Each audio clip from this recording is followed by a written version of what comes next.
So hi, my name is Shilpa Davé, and I am an assistant dean and a professor of media studies at the University of Virginia. And I thank you all for coming to the Virginia Film Festival and viewing this wonderful film, Hamtramck, with us today. And we are lucky to have two of the film's inspirations and creators with us to talk about the film and give us some of the backstory with Justin Feltman and Razi Jafri. And so without further ado, I just want to say thank you so much for providing this film for us and these really interesting topics to talk about. And my first question to you would be, how did you decide to make this film in Hamtramck, Michigan? How did you come to this story? Yeah, I had come up to Detroit around November of 2016, following underrepresented voices in U.S. democracy in the election, and I kind of met Razi, who had kind of introduced me to several figures within the Muslim community there, a lot of activists and leaders, and we really kind of hit it off. And after the results came in, and we were kind of spending the next day regrouping, we we were discussing how we could kind of respond to that moment, and I think we came across Hamtramck as the idea that really kind of stood out to us, and we pretty much dove right in immediately. We saw they had a mayoral election upcoming. The 2015, they had just gotten the first Muslim majority city council in America. And so we figured this may be the first Muslim mayor in the 100-year lineage of Polish mayors in 2017. And so we got permission from a few of the key candidates to film with them. And I left all my film gear with Razi and said, have at it. I came up about once every month to film as often as possible. And then with like 6 months leading up to the election, I moved there so that we could kind of, work on Hamtramck basically every day. Yeah, just to sort of give context, I mean, the milieu that we found ourselves in was, the kind of end of 2016, early 2017, and through the first year of the Trump presidency. Looking back at that time, during the 2015-2016 presidential campaign season, we know that, communities like the Muslim community, the immigrant communities were all being targeted by the Trump campaign with anti-Muslim, anti-immigrant rhetoric. And Hamtramck, being America's first Muslim majority city, comprised of, people from Bangladesh, Yemen. There's a large Bosnian Muslim community as well. And so we knew that it sort of carried and symbolized a lot of the issues that were being discussed during the campaign. And so we felt like it would make for a great subject and a great topic to cover for a story in sort of commenting or responding also even to to everything that was being said during the campaign. And I think, it's really interesting because this is set in Michigan. And for a lot of film goers, and the way in which they also understand Michigan is through Michael Moore's documentary on Flint, right? Mm-hmm. And of course, during the election that you were talking about, Flint was in the news again because of the water problem too, as well. So, and then also there's Dearborn, which is another big immigrant community too, also, and the University of Michigan Dearborn is there, that has a big Arab American community and has for since the 90s, actually. And so it's really interesting that Michigan has these, when they talk about it representing different parts of America, it really does. But what you're giving us is a completely different way of seeing it. And what I particularly enjoyed was the way in which you talked about the generational change in politics, and how you talked about this city going from a Polish American sort of Chrysler city to what it is now, to sort of this Muslim majority city with a different kinds of Muslims too. And I liked that idea that you were diversifying what it means to be a Muslim too, and showing different people. And so I'm wondering if you could talk a little bit about um, the current mayor, the generational change, and the new candidates that were elected, which was Ian and Fardal. And Fardal was amazing. I want to talk more about him too as well, because he just jumped off the screen. But maybe you could talk about sort of generationally what you were seeing in Hamtramck and how that was playing out in what you were following in the documentary. Yeah, so Karen had been mayor for 12 years prior to that, and I remember in a lot of conversations with her in interviews, she talked about when she joined Hamtramck politics, she was kind of reluctant to do so, but prior to being mayor, she was a city council member. So you're going back now a couple decades, and she describes herself coming in as part of the young Turks of Hamtramck and replacing the old guard, and now she really feels a sense of wanting to pass on that legacy to a next generation that's coming in. And what you see is, an incredible amount of youth engagement. The two characters, Abraham, who did not run for office in Hamtramck, but is deeply politically engaged in Hamtramck, Fadl's, close friend in the film, both are under 25 years old at the time. So you have not only a demographic shift, but you have a generational shift as well that's taking place.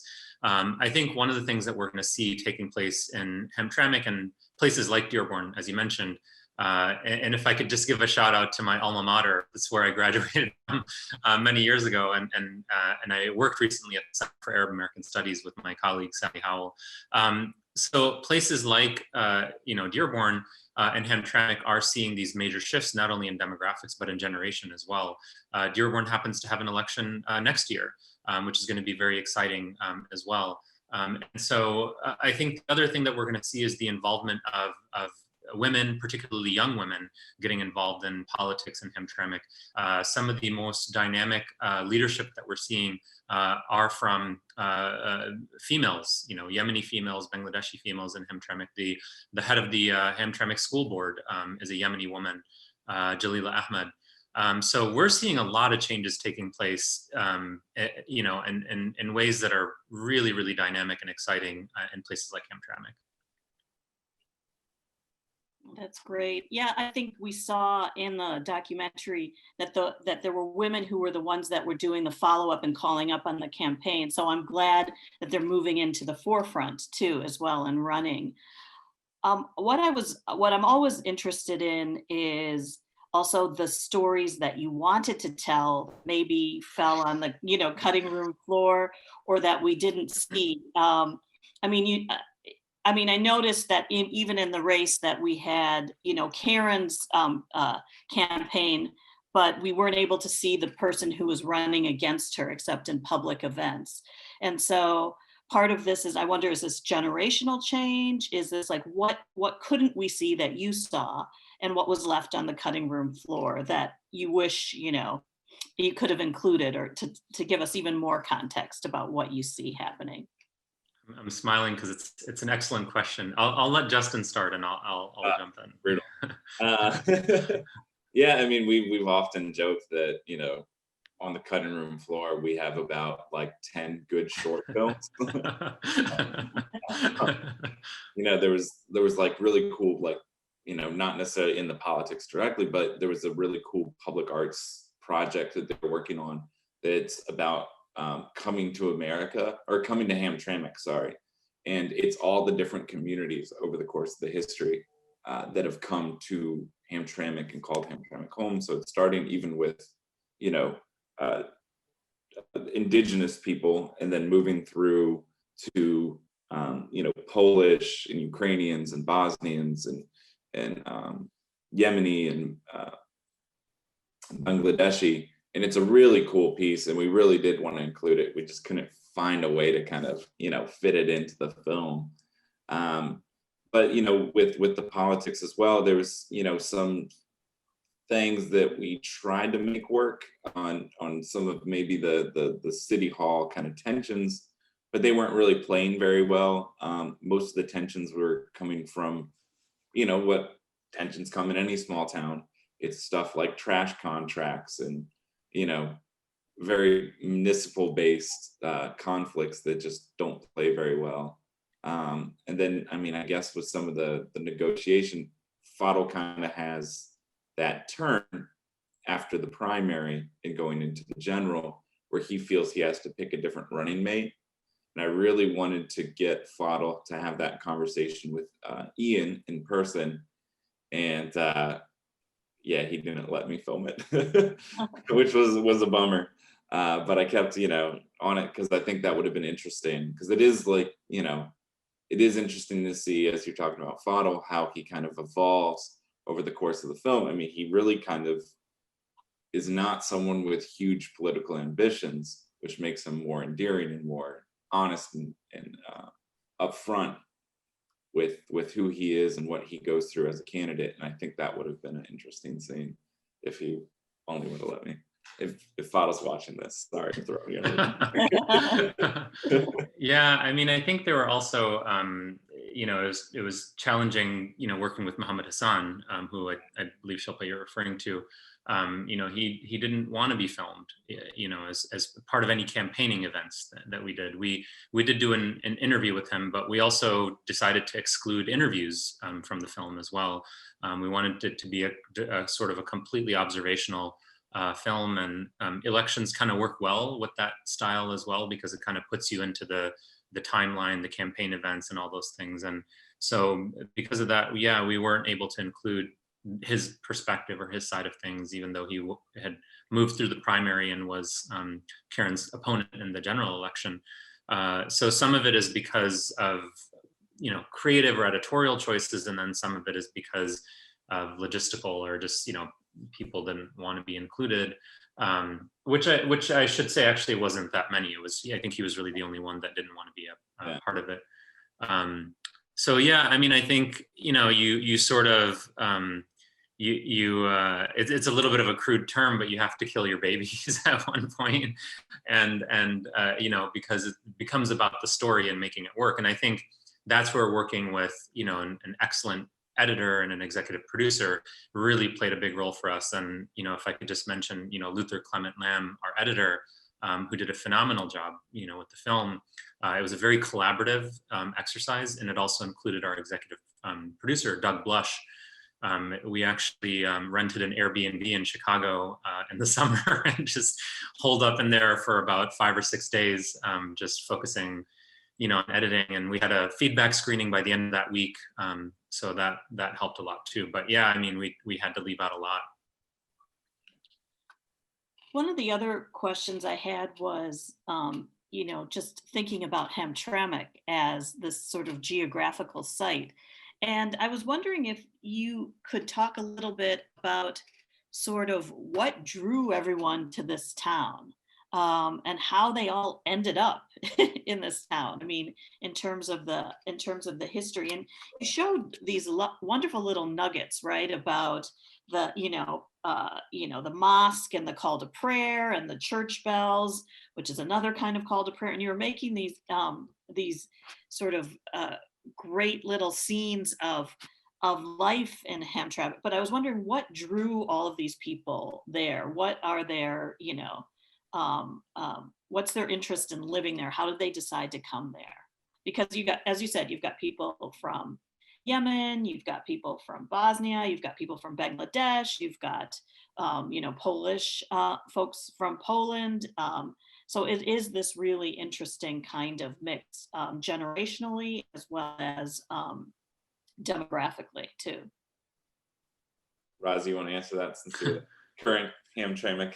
Sure. So there's, there's sort of different waves of people coming to Hamtramck. I think the first sort of big industrial in-migration to Hamtramck was due to jobs. There were, many plants that were not only in Hamtramck proper, but in the sort of adjacent and surrounding areas of Detroit and Highland Park. And just for a point of reference, I know it's mentioned in the film, but Detroit actually has 2 cities inside of it, Hamtramck and Highland Park.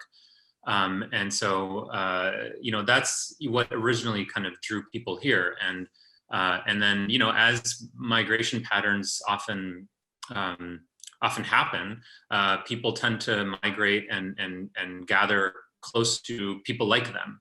And so, when you have these Polish families coming to America, they have this place, Hamtramck, their cousin lives there, their friends live there, somebody from the village lives there, so on and so forth. The same thing that drew people in was the same thing that drew people out. So when those plants started closing in the 70s, 80s, and 90s, you see a huge out migration from places like Hamtramck, not just Hamtramck, but places like it. Places like Detroit, Highland Park, and some of the surrounding more working class areas when jobs begin to be exported overseas into other parts of the country. And that left a gaping vacuum in places like Hamtramck.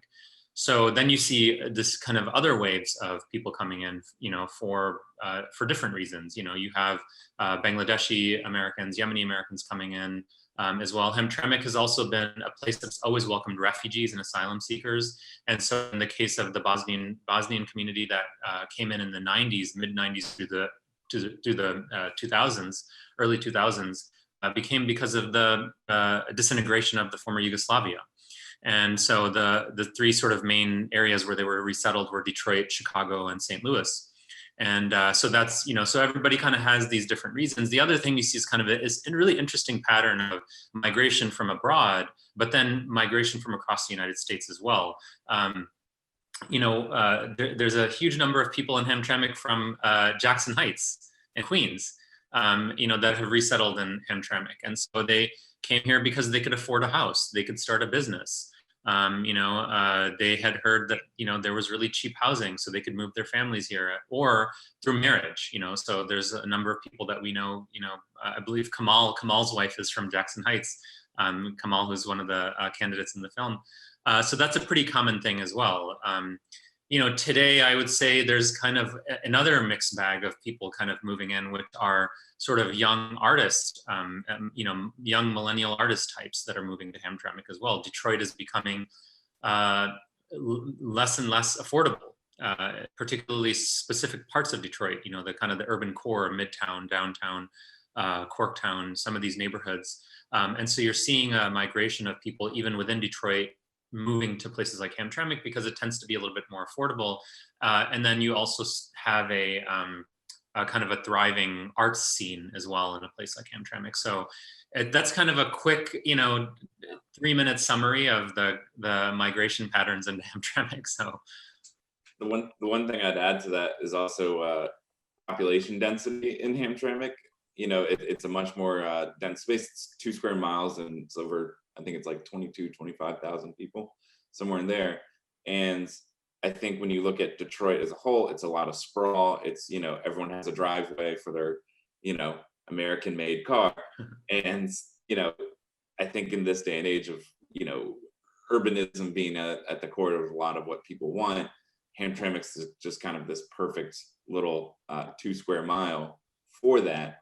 And as Razi said, affordability really kind of helps for a lot of folks that have opened their own businesses, and as well as owning their own home, and being able to walk to grocery stores and to mosques and everything has really been helpful, I think, as well, for a lot of folks, and really attractive.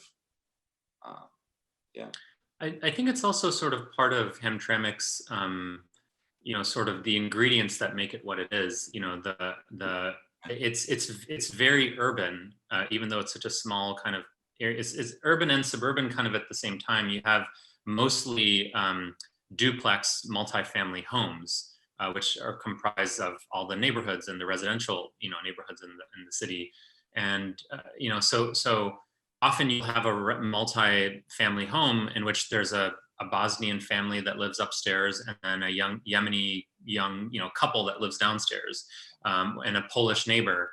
And the homes are probably about 7 or 8 feet apart. I mean, sometimes I look across my dining room window, and my neighbor's grandkid is waving at me, And so, it kind of like, sort of forced people to live in proximity with one another, and try to, even understand each other in a way. I mean, people still live kind of in their own worlds.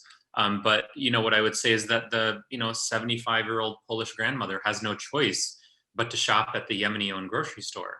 And through that sort of spontaneous, exchange, one does grow a sense of empathy for who your neighbors are, who the business owners are, who's running for office. It doesn't always work in that way, but I think like there's this sort of situation here where these collisions happen, that in some ways promote pluralism and multiculturalism.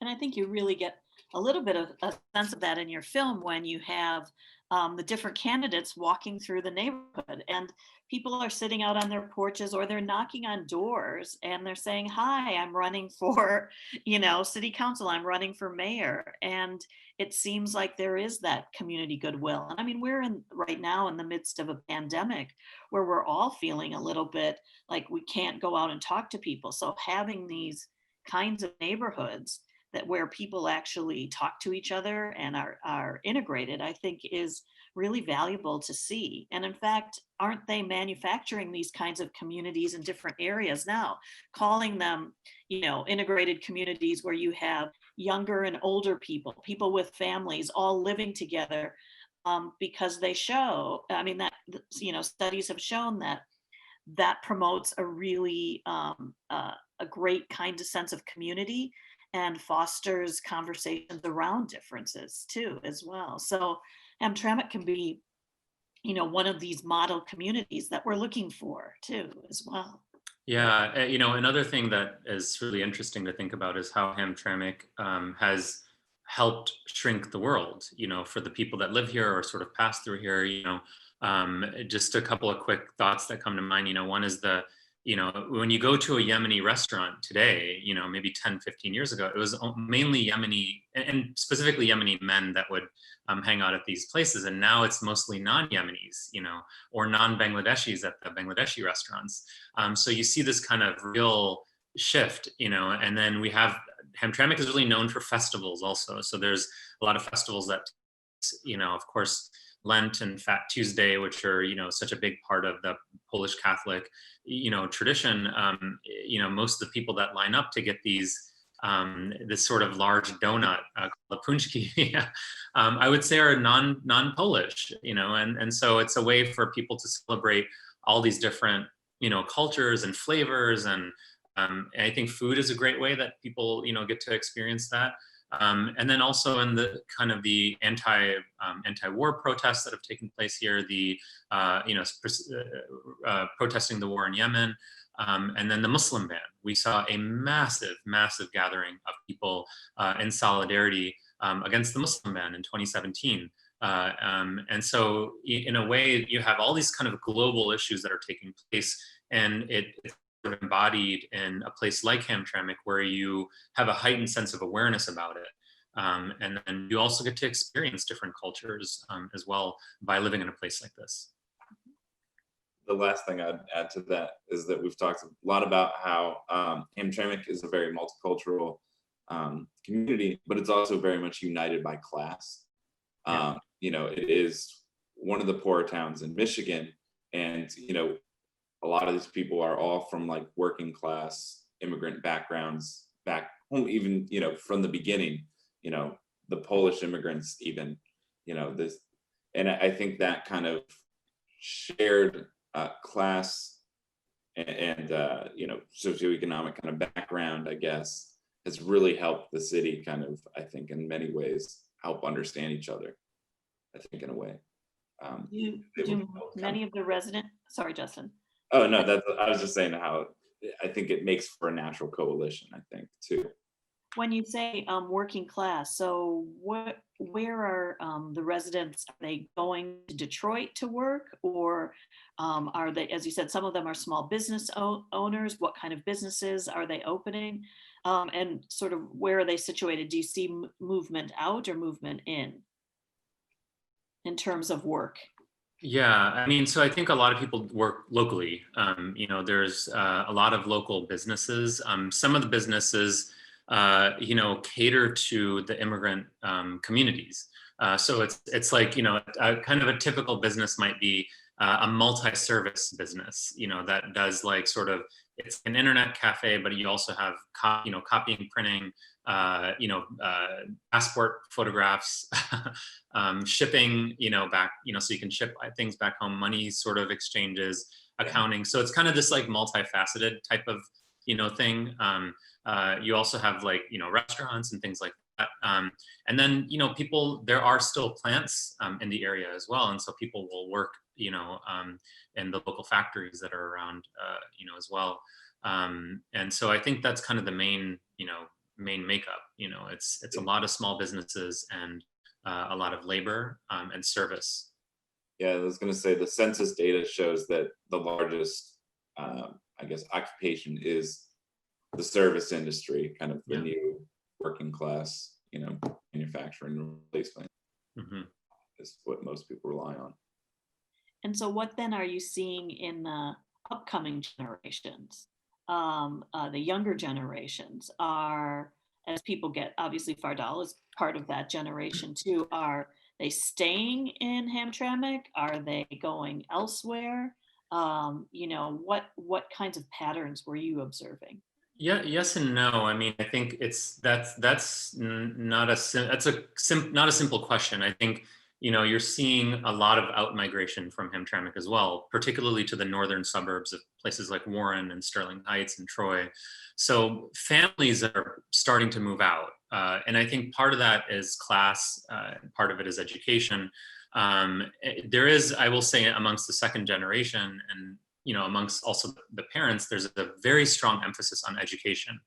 And so while these families are, working class, they, may have a high school education, their children are going on to get degrees in engineering, pharmacy, physical therapy, medicine, law, and so we're seeing that embodied in people like Fadl and Abraham, who both come from working class families you have own businesses, and so in the second generation, we're seeing this big shift and big emphasis on education, which naturally leads to upward socioeconomic mobility and a desire to move away from urban centers and move to suburban areas, affluent middle class areas. Some of the people are moving to these places due to economic sort of upward mobility, and others want bigger driveways, they want better schools, so on and so forth. And so you have a lot of institutions in Hamtramck, and I would actually apply that to the Polish community as well. It's not just these newer communities. You have institutions that have sister institutions in Hamtramck and then in the suburbs. You have mosques that started in Hamtramck and are still operating and functioning, and you still have a congregation there, but they have a second location in a northern suburb.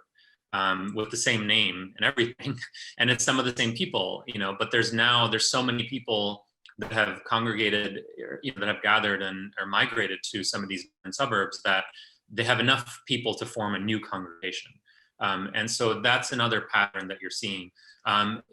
Dearborn is also a good example of that. Just to touch on that, really quickly, you see migration from Dearborn going to Dearborn Heights, which is west of Dearborn Heights, and then going on to places like Canton, which is even further west. So you see a western migration from Dearborn, and I think part of that is just kind of the aspirations, the immigrant aspirations, at play, but you do see people coming in, and that is going to be people that are moving to Hamtramck from other parts of the country. So people from places like Jackson Heights, different parts of the country, and then you're also seeing like young people moving to Hamtramck as well, either for graduate school or professionals that want to live in Hamtramck, or artists that want to come and live here and make work in Hamtramck.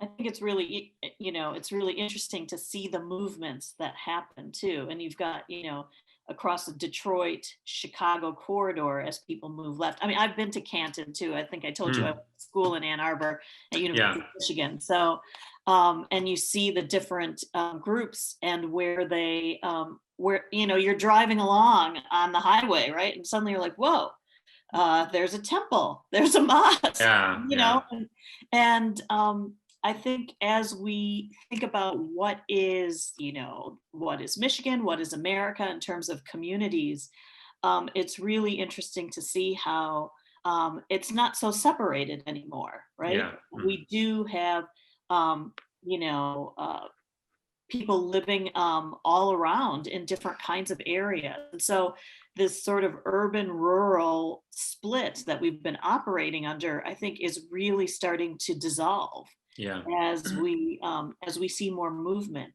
And I think that's interesting too, because we're much more on social media, and we're much more now we're zooming, right?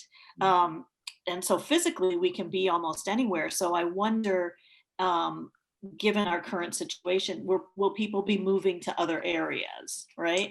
Where those urban rural splits, especially if people have equal access to broadband, Yeah. will start to dissolve further.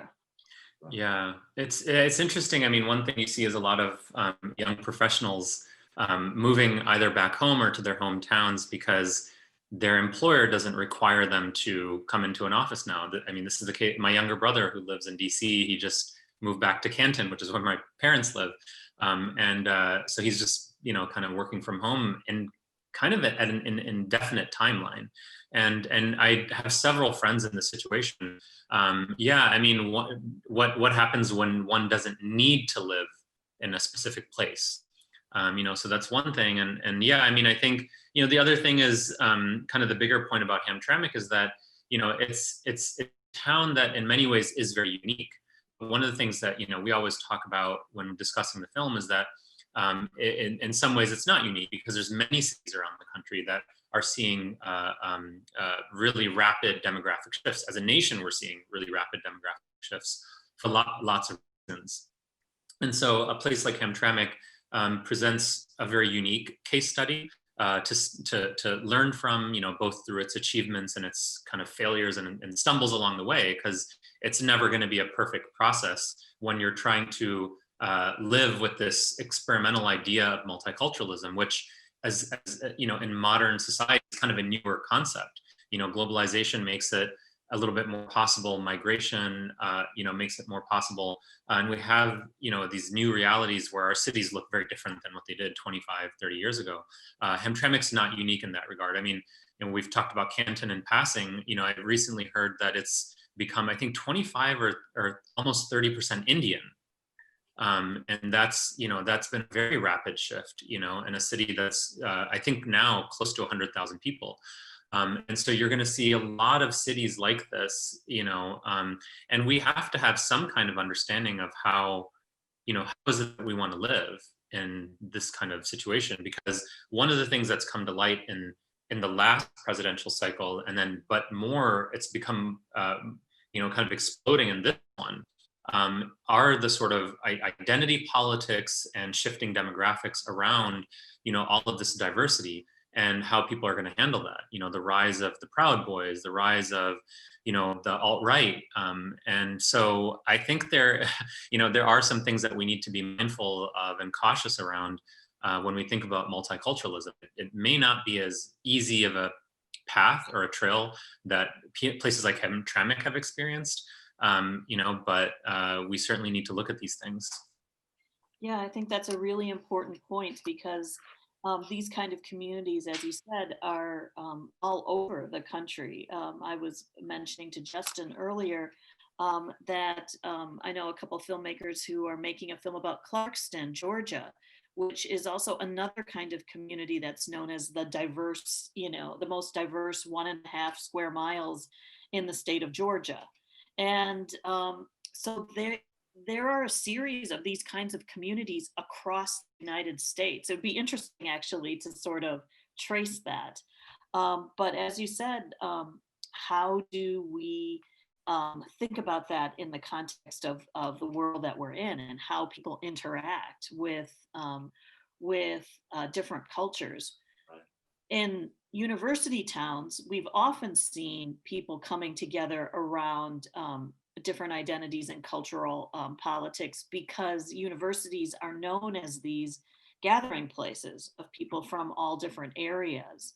But if you don't have a university town, what brings people together, and how do we have, common dialogue? And I think what you've shown in Hamtramck is that there is that willingness among all parties, or among many, and particularly political. The mayor was really saying, I want to talk to a new generation because I see change happening.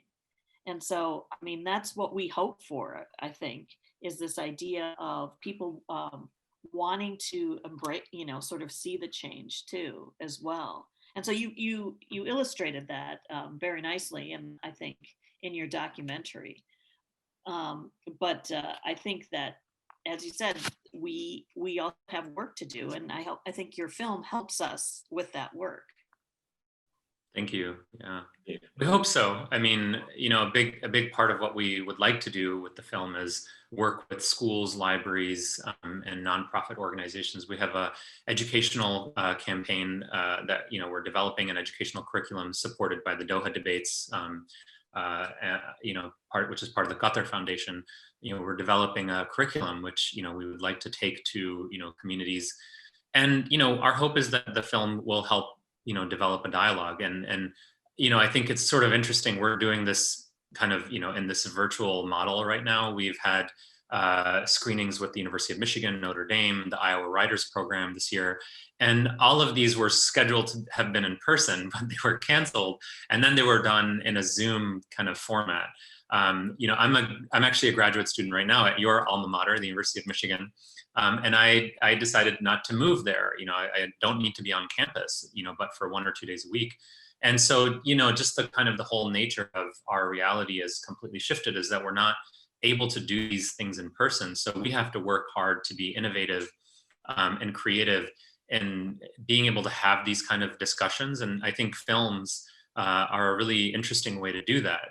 Our film was also selected for the American Film Showcase, part of the State Department's program, which does community screenings through embassy screenings all over the world. And normally, we would have been able to be a part of that tour and speak to communities directly. And so we're all having to be, innovative. But I think, the point is, we have this film that we made, which we feel is very important in telling a story about, a very unique place. But it's also telling a story about America and how America is changing and what we can learn from the city. And so we would love for, everybody to see it, and benefit from it. But yeah, to your point, I think, we do hope that it will lead to, better conversations around multiculturalism, immigration, refugees, democracy, and civic engagement. Yeah, I think it will, and I do think that there will be a time where we will be able to do this in person again too, as well. Before we finish, I was wondering if you had anything that you would like to say, talking about creativity, to aspiring filmmakers or writers or people who would like to start documenting communities or get into film. I'd say just do it. I think it's easier said than done, but your cell phone has a pretty decent camera on it nowadays. You can just kind of start with whatever you have in front of you and just kind of, work through it. In a way, we kind of made Hamtramck on a whim. Happened to be, I happened to be in Hamtramck in Detroit, working with Razi around the election of 2016. And we were just like, all right, we're just going to do it. And the other thing I'd say is make sure you really invest in your characters. It is not easy sharing your personal life, knowing that, it could be broadcast to anyone around the world. And so, what Razi and I did at first, whenever we'd meet people, is we always left our cameras.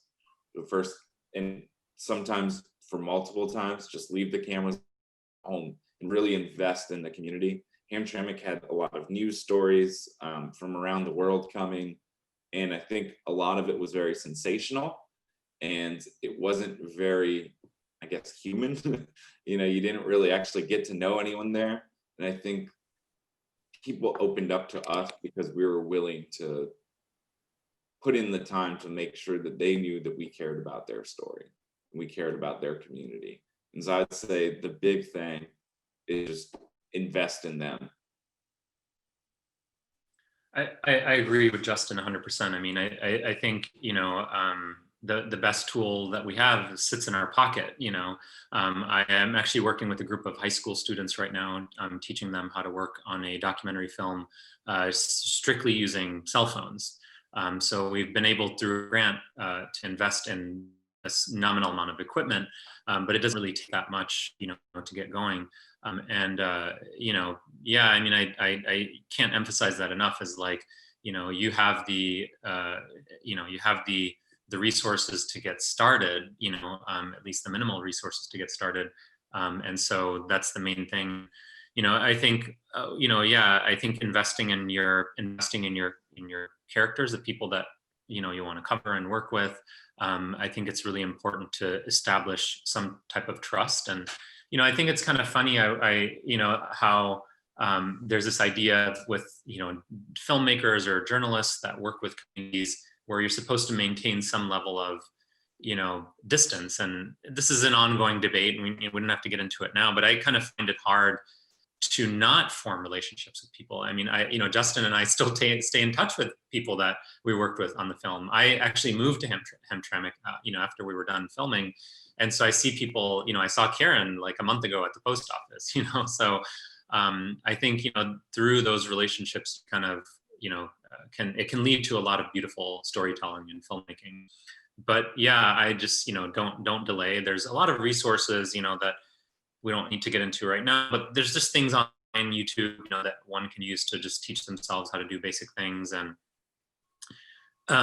but yeah, I would just say get started. So. The other one last thing I would add to, I guess, is, take advantages of the opportunities in front of you too. If you're wanting to get to know, film festivals, volunteer for a film festival like Virginia Film Festival. I have my shirt from when I volunteered in 2009.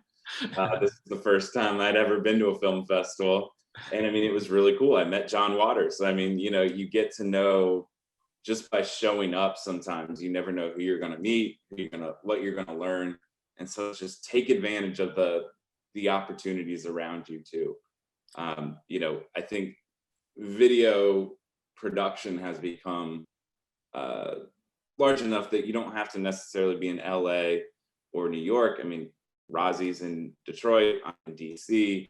There's a lot of opportunities. Just, try to take advantage and, cold call. I mean, Yeah, that's kind of what happened with some of the people that, supported our film and worked on our film, which would be possible. One example is Lauren Santucci, who just emailed us out of the blue. She heard about the project and, she showed up, and helped us film. And, she served as a camera person on the project. And she's went on to graduate school now. And she just was a field producer for a Frontline PBS documentary that just came out on poverty in America. And so, I think if you invest into these projects, then it leads to other opportunities. It gives you the exposure and the experience. And so if you know somebody that's working on a film, you can always, volunteer and get some good experience with that, as well. And just go from there. So. Well, thank you both very much. And we are really happy to have you be a part of the Virginia Film Festival. I think that we would love to have you come to Charlottesville. One of the great one day, yeah. One day, yeah, Justin, to come back, not Yeah. as a filmmaker, just saying that, volunteering and being a part of film festivals, I think they really support independent films, independent documentaries, and show a lot of voices that we don't see on the mainstream. And so I really appreciate you coming today. And I really appreciate everyone joining us to help support the Virginia Film Festival. Thank you very much. Thank you. An honor to speak with you. Yeah.